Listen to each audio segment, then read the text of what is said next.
ایک تو P T I تیاری کر رہی ہے گرینڈ الائنس بنانے کے لیے، جس میں آپ کے بھی پیچھے وہ پڑے ہوئے ہیں کہ آپ ان کے ساتھ مل جائیں، اور دوسری جانب حکومت کا یہ خیال ہے کہ پی ٹی آئی کی جتنی لیڈرشپ ہے وہ کمپرومائزڈ ہے۔ کیا کہتے ہیں حاجی غلام؟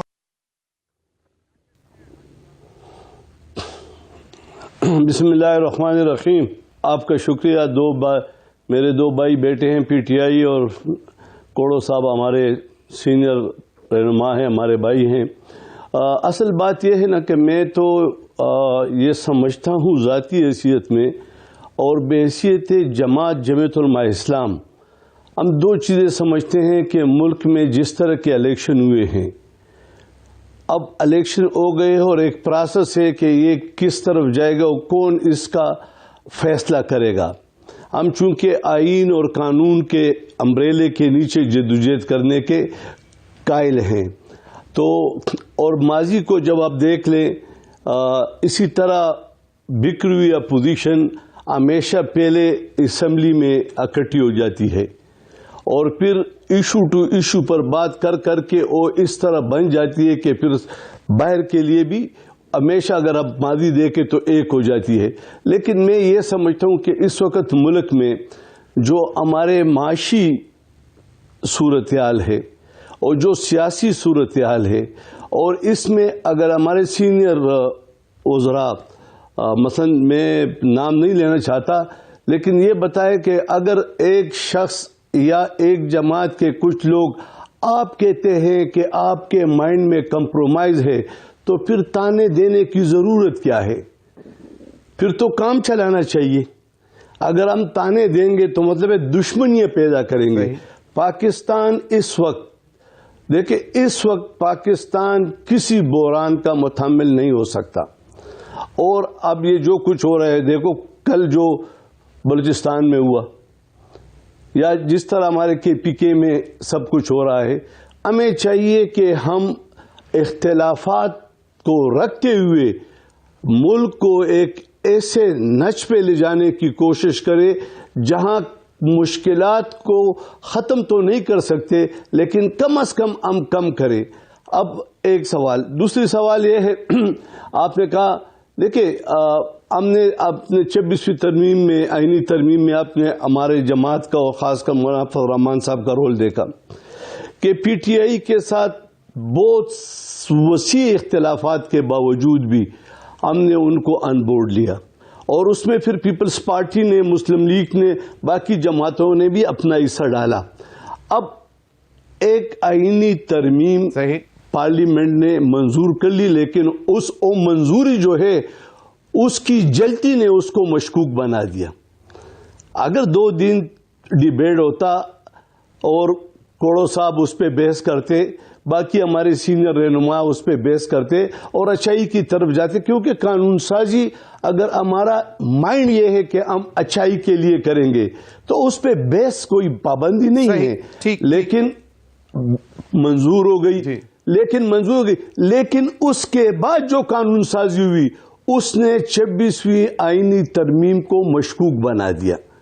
اب 2 دن پہلے ترمیم ہوئی ہے اور اب اس طرح کے قانون سازی ہو رہی ہے، اور وہ بھی اس طرح کے کسی کو اس قانون سازی کا مسودہ بھی نہیں دیا گیا، تو میرے خیال اتنے جلدی میں فیصلے کرنا یہ ملک اور قوم کے مفاد میں نہیں۔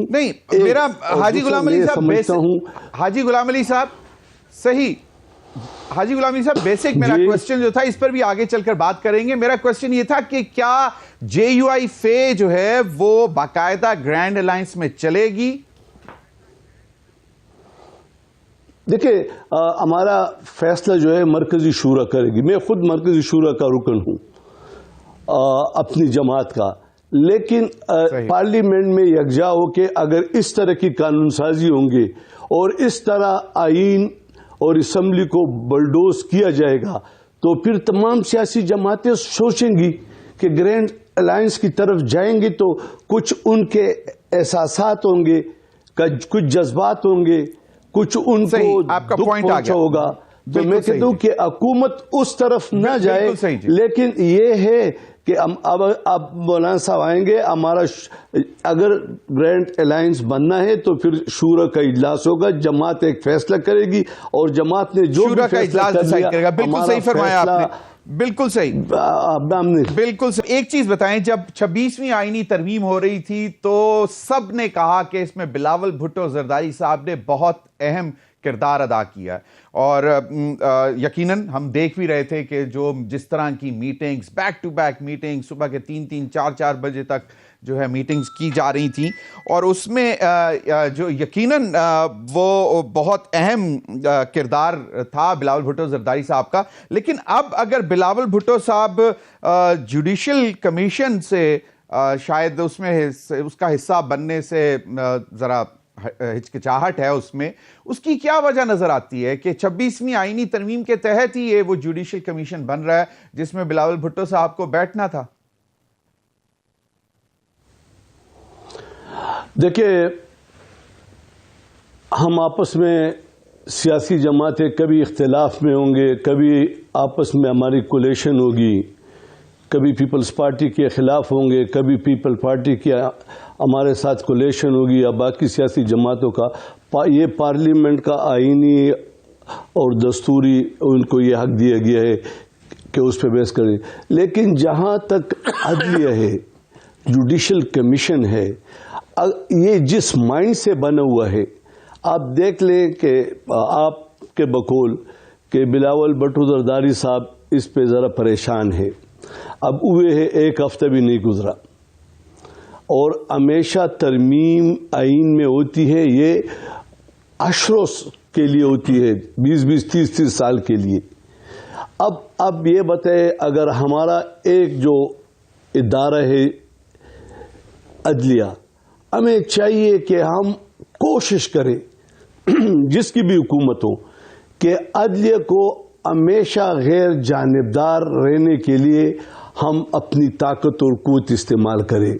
اگر ہماری طاقت یہ ہوگی، اب تو بچہ بھی سمجھتا ہے کہ چیف جسٹس سینئر جج ایک کہتے ہیں اور جوڈیشل کمیشن کے ممبرانوں کی تعداد زیادہ ہے اور دوسرا بات کرتی ہے، تو یہ آگے جا کے کچھ دنوں میں بڑا مشکلات پیدا کرے گا. یعنی یہ نہیں کہ سالوں میں. اب دیکھو کہ ایک پارلیمنٹ ہے، اب پارلیمنٹ میں پارلیمانی پارٹی ہے، وزیر اعظم صاحب ہے، ان کے کولیشن میں پیپلز پارٹی ہے. اب وہ جو فیصلہ کرے گی اس کو مانیں گے نا.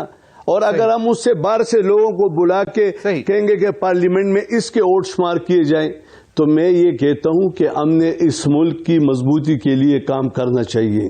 دیکھیں، آج جو آپ تھوڑا پیچھے جائیں، آپ دیکھ لیں کہ پی ٹی آئی جب حکومت میں تھی تو یہی قانون اور یہی چیزیں تھی، اور یہی موجودہ حکمران جیلوں میں تھے.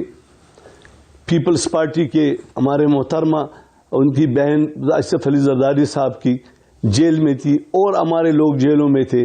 اصل بات یہ ہے کہ ہم نے اس چیز کا خاتمے کے لیے سوچنا ہے. ہم کیوں اس ملک کو بدنامی کا ذریعہ سیاستدان اور پارلیمنٹیرین کو بناتے ہیں؟ ہمیں چاہیے کہ ہم اس کے لیے ایک ہو. صحیح، بالکل صحیح فرمایا حاجی غلام علی صاحب. اگر عدلیہ صحیح،